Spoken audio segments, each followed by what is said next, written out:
विश्वास आधारित प्रणालियां में टियर 2 और टियर 3 प्राधिकृत आर्थिक प्रचालकों, जिन्हें एईओ कहा जाता है, के लिए शुल्क स्थगन अवधि को 15 दिन से बढ़कर 30 दिन का करने का प्रस्ताव करती हूँ। मैं पात्र विनिर्माताओं आयातकों को समान शुल्क स्थगन सुविधा उपलब्ध कराने का प्रस्ताव करती हूँ। इससे उन्हें नियत समय पर पूर्ण टियर 3 एईओ के रूप में अपना प्रत्यायन प्राप्त करने के लिए प्रोत्साहन मिलेगा। अधिक निश्चितता और बेहतर व्यवसाय आयोजना उपलब्ध कराने हेतु मैं सीमा शुल्कों पर बाध्यकारी अग्रिम नियम की वैधता अवधि को वर्तमान 3 वर्ष से बढ़ाकर 5 वर्ष करने का प्रस्ताव करती हूँ।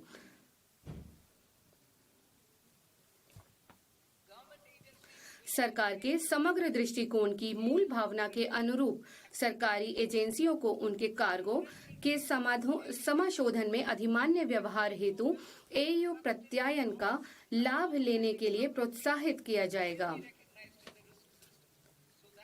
लंबे समय में विश्वास प्राप्त आपूर्ति श्रृंखलाओं वाले नियमित आयातकों को जोखिम प्रणाली में मान्यता दी जाएगी, ताकि प्रत्येक बार उन्हें उनके कार्गो के सत्यापन की आवश्यकता को कम किया जा सके।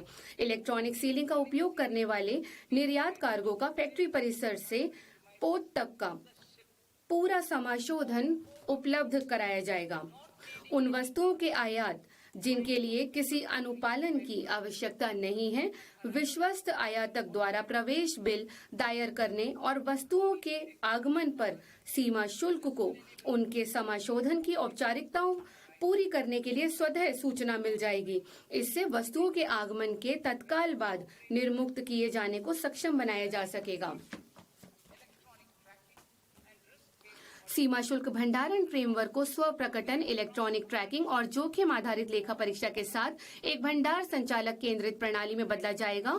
ये सुधार अधिकारी पर निर्भर अनुमोदनों की वर्तमान प्रणाली को हटाएंगे और इससे लेन देन विलंबों और अनुपालन लागतों में कमी आएगी।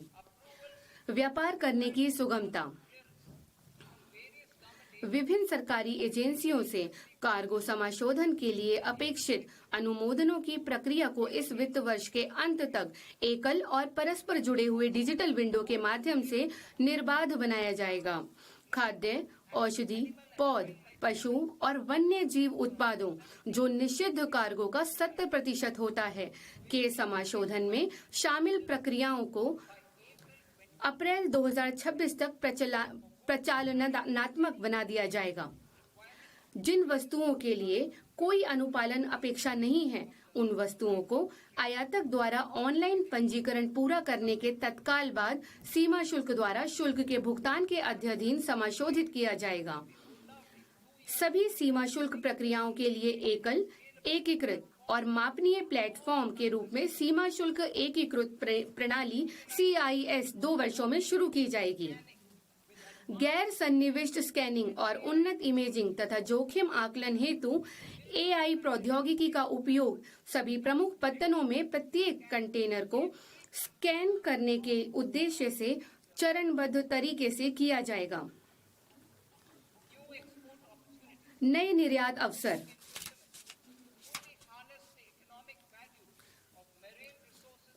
हमारे क्षेत्रीय जल क्षेत्र के बाहर समुद्री संसाधनों के आर्थिक मूल्य का पूर्ण रूप से दोहन करने के लिए भारतीय मछुआरों की सहायता के लिए निम्नलिखित उपाय किए जाएंगे। क, विशिष्ट आर्थिक क्षेत्र EEZ अथवा बीच समुद्र में मछली पकड़ने वाले भारतीय नौकाओं द्वारा पकड़ी गई मछली को शुल्क मुक्त किया जाएगा। विदेशी पत्तन पर ऐसी मछली के उतराई को निर्यात वस्तु के रूप में स्वीकार किया जाएगा।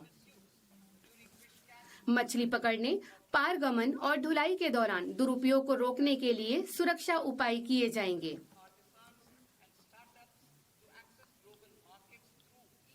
ई-कॉमर्स के माध्यम से वैश्विक बाजारों में पहुंच के लिए भारत के छोटे व्यवसायों, कारीगरों और स्टार्टअप की आकांक्षाओं को सहायता प्रदान करने के लिए कुरियर निर्यातों पर प्रति खेप 10 लाख रुपए की वर्तमान मूल्य सीमा को पूरी तरह हटाने की घोषणा करते हुए मुझे हर्ष हो रहा है। इसके अलावा ऐसी खेपों की पहचान के लिए प्रौद्योगिकी के प्रभावी उपयोग से अस्वीकृत और वापस लौटाई गई खेपों के प्रबंध में सुधार किया जाएगा। जीवन जीने की सुगमता। यात्रियों की वास्तविक चिंताओं का समाधान करने के लिए मैं अंतर्राष्ट्रीय यात्रा के दौरान सामान निकासी को शासित करने वाले प्रावधानों के संशोधन का प्रस्ताव करती हूँ।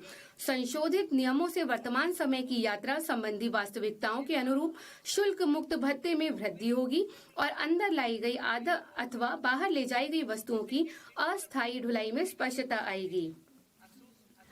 ऐसे ईमानदार करदाता हैं जो उनके सभी बकायों का भुगतान करके विवादों का निपटान करने के इच्छुक होते हैं, किंतु वे दंड से जुड़ी नकारात्मक भावनाओं के कारण ऐसा नहीं करते हैं। अब वे दंड के बदले में अतिरिक्त राशि का भुगतान करके अपने मामले बंद करने में सक्षम होंगे। माननीय अध्यक्ष महोदय, इसके साथ ही मैं यह बजट इस गरिमामयी सदन के समक्ष रखती हूँ। जय Hind.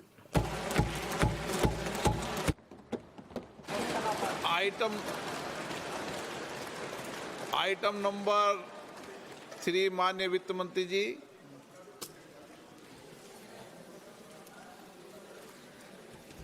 Item number 2, sir. 3। Sir, with your permission, I rise to lay on the table of the. आपकी अनुमति से सदन के पटल पर मैं अनुच्छेद 3, जो कि एक FRBM विधेयक से संबंधित है, जिसमें मध्य अवधि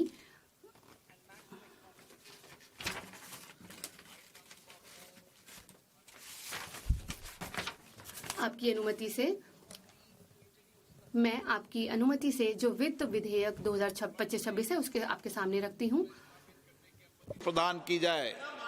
जो सदस्य इस पक्ष में हाँ गए, जो सदस्य विरोध में ना गए, मेरे विचार में निर्णय हाँ वालों के पक्ष में हाँ वालों के पक्ष में अनुमति प्रदान की जाती है। माननीय मंत्री जी, अब विधेयक पूरे स्थापित करें।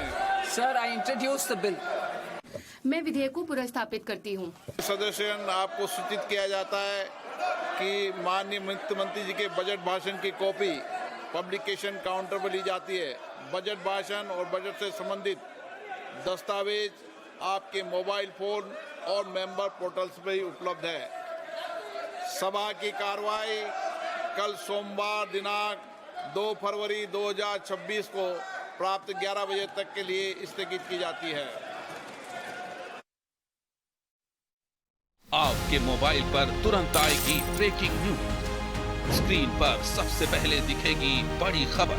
देश दुनिया की हर खबर एक जगह। अब आपके मोबाइल पर तुरंत फटाफट इंस्टॉल कीजिए न्यूज नेशन ऐप और रखिए खुद को अपडेट।